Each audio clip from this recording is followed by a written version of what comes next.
ವೀಕ್ಷಕರೇ, ಮಣಿಪುರದಲ್ಲಿ ಕಳೆದ ವರ್ಷ ನಡೆದ ಹಿಂಸಾಚಾರ ದೇಶದೆಲ್ಲೆಡೆ ಸದ್ದು ಮಾಡಿತ್ತು. ಅಲ್ಲಿ ಶಾಂತಿ ಮತ್ತು ಸುವ್ಯವಸ್ಥೆ ಕಾಪಾಡೋ ಸಲುವಾಗಿ ಸೇನೆ ಮತ್ತು ಅಸ್ಸಾಂ ರೈಫಲ್ಸ್ ಎಂಬ ಅರೆ ಸೇನಾ ಪಡೆಯನ್ನು ಬಳಸಲಾಗುತ್ತೆ. ಈ ಅಸ್ಸಾಂ ರೈಫಲ್ಸ್ ಬಗ್ಗೆ ನಾವು ಇವತ್ತು ತಿಳ್ಕೊಳ್ಳೋಣ. ಈಶಾನ್ಯ ರಾಜ್ಯಗಳಲ್ಲಿನ ಹಿಂಸಾಚಾರಕ್ಕೆ ಅಲ್ಲಿನ ಬುಡಕಟ್ಟು ಜನಾಂಗಗಳ ಮಧ್ಯೆ ಇರೋ ದ್ವೇಷನೇ ಕಾರಣ. ಅವುಗಳ ನಡುವಿನ ದ್ವೇಷ ಇಂದಿನದಲ್ಲ, ಬ್ರಿಟಿಷರ ಕಾಲದಿಂದ ಅಂದರೆ ನೀವು ನಂಬಲೇಬೇಕು. ಅದು 1835ನೇ ಇಸುವಿ. ಅಸ್ಸಾಂ ಮತ್ತು ಮಣಿಪುರ್ನಂತಹ ಈಶಾನ್ಯ ರಾಜ್ಯಗಳಲ್ಲಿ ಅಲ್ಲಿನ ಬುಡಕಟ್ಟು ಜನಾಂಗಗಳ ನಡುವಿನ ಘರ್ಷಣೆಯನ್ನು ತಿಕ್ಕಿ ಲಾ ಆ್ಯಂಡ್ ಆರ್ಡರ್ ಕಾಪಾಡೋ ಸಲುವಾಗಿ ಟೀ ಪ್ಲಾಂಟೇಶನ್ಗಳನ್ನು ಪ್ರೊಟೆಕ್ಟ್ ಮಾಡೋ ಸಲುವಾಗಿ ಬ್ರಿಟಿಷರು ಕ್ಯಾಶರ್ ಲೆವಿ ಅನ್ನೋ ಸೇನಾ ಪಡೆಯನ್ನು ಸ್ಥಾಪಿಸ್ತಾರೆ. 1917ರಲ್ಲಿ ಅಸ್ಸಾಂ ರೈಫಲ್ಸ್ ಅಂತ ಹೆಸರನ್ನು ಚೇಂಜ್ ಮಾಡ್ತಾರೆ. ಅಸ್ಸಾಂ ರೈಫಲ್ಸ್ನ sentinels of the north east ಮತ್ತು friends of the hill people ಅಂತಾನೂ ಕರೆಯಲಾಗುತ್ತೆ. ಸ್ಥಾಪನೆಯಾದ 10 ವರ್ಷಗಳಲ್ಲಿ ಈ ಅಸ್ಸಾಂ ರೈಫಲ್ಸ್ ಪಡೆ ಸೇನೆಯಿಂದ ತರಬೇತಿ ಪಡೆದು ಅರೆ ಸೇನಾ ಪಡೆಯಾಗಿ ರೂಪುಗೊಳ್ಳುತ್ತೆ. ಮಾಡರ್ನ್ ಮಿಲಿಟರಿ ಆ್ಯಕ್ಟಿವಿಟೀಸ್ ಮಾಡ್ತಾ ಅಡ್ವಾನ್ಸ್ಡ್ ವೆಪನ್ಸ್ಗಳನ್ನು ಬಳಸೋಕೆ ಇವರು ಶುರು ಮಾಡ್ತಾರೆ.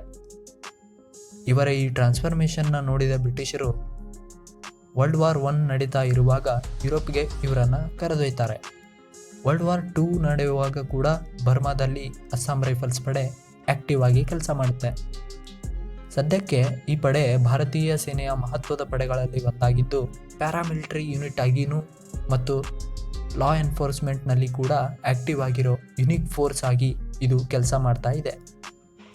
ಬಾರ್ಡರ್ ಸೆಕ್ಯೂರಿಟಿ ವಿಷಯಕ್ಕೆ ಬಂದರೆ ಸುಮಾರು 1643 ಕಿಲೋಮೀಟರ್ ಉದ್ದ ಇರೋ ಇಂಡೋ ಮ್ಯಾನ್ಮಾರ್ ಬಾರ್ಡರನ್ನು ಕಾಪಾಡೋದಲ್ಲದೆ ವ್ಯಾಪಾರದ ಮೇಲೆ ಕೂಡ ಕಣ್ಣಿಟ್ಟಿರುತ್ತೆ. ಕೌಂಟರ್ ಇನ್ಸರ್ಜೆನ್ಸಿ ಆಪರೇಷನ್ಸ್ಗಳಲ್ಲಂತೂ ಈ ಪಡೆ ಇಂಪಾರ್ಟೆಂಟ್ ರೋಲನ್ನು ಪ್ಲೇ ಮಾಡುತ್ತೆ. ವೀಕ್ಷಕರೇ, ಇನ್ಸರ್ಜೆನ್ಸಿ ಅಂದರೆ ನಮ್ಮದೇ ದೇಶದ ಸಮುದಾಯ ಅಥವಾ ಜನರ ಗುಂಪು ವೆಪನ್ಸ್ಗಳನ್ನು ಹಿಡ್ಕೊಂಡು ಗಲಭೆ ಮಾಡುವಾಗ ಕೌಂಟರ್ ಇನ್ಸರ್ಜೆನ್ಸಿ ಅನ್ನೋ ಆಪರೇಷನ್ಸ್ಗಳನ್ನು ಶುರು ಮಾಡಲಾಗುತ್ತೆ ಮತ್ತು ಗಲಭೆಕೋರರನ್ನು ಸೂಕ್ಷ್ಮವಾಗಿ ಹಿಡಿದು ಅವರ ಬೇಡಿಕೆಗಳನ್ನು ಸರ್ಕಾರದ ಮುಂದಿರಿಸಲಾಗುತ್ತೆ. ಈಶಾನ್ಯ ರಾಜ್ಯಗಳಲ್ಲಿ ಲಾ ಆ್ಯಂಡ್ ಆರ್ಡರ್ ಹದಗೆಟ್ಟ ಸಮಯದಲ್ಲಿ ಕೂಡ ಸಿವಿಲ್ ಅಡ್ಮಿನಿಸ್ಟ್ರೇಷನ್ಗೆ ಈ ಪಡೆ ಲಾ ಆ್ಯಂಡ್ ಆರ್ಡರ್ ರೀಸ್ಟೋರ್ ಮಾಡುವಲ್ಲಿ ಹೆಲ್ಪ್ ಮಾಡೋದಲ್ಲದೆ ನೈಸರ್ಗಿಕ ವಿಪತ್ತುಗಳು ಬಂದಾಗ ಕೂಡ ಜನರನ್ನು ರಕ್ಷಣೆಗೆ ಮಾಡುತ್ತೆ.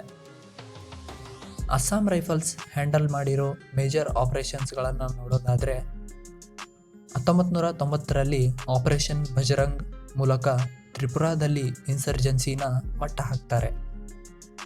1991ರಲ್ಲಿ ಆಪರೇಷನ್ ರೀನೋ ಮೂಲಕ ಅಸ್ಸಾಂನಲ್ಲಿ ಯುನೈಟೆಡ್ ಲಿಬರೇಷನ್ ಫ್ರಂಟ್ ಆಫ್ ಅಸ್ಸಾಮನ್ನು ಹೊಸಕ್ಕೆ ಹಾಕ್ತಾರೆ.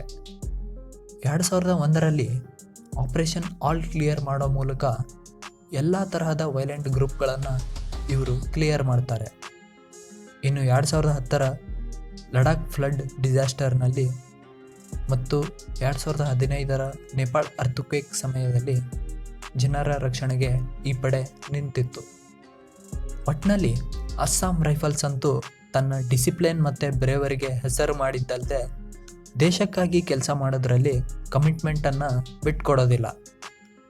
ವೀಕ್ಷಕರೇ, ವಿಡಿಯೋ ಇಷ್ಟ ಆಗಿದ್ದರೆ ಲೈಕ್ ಮಾಡಿ ಮತ್ತು ಶೇರ್ ಮಾಡಿ. ಧನ್ಯವಾದಗಳು.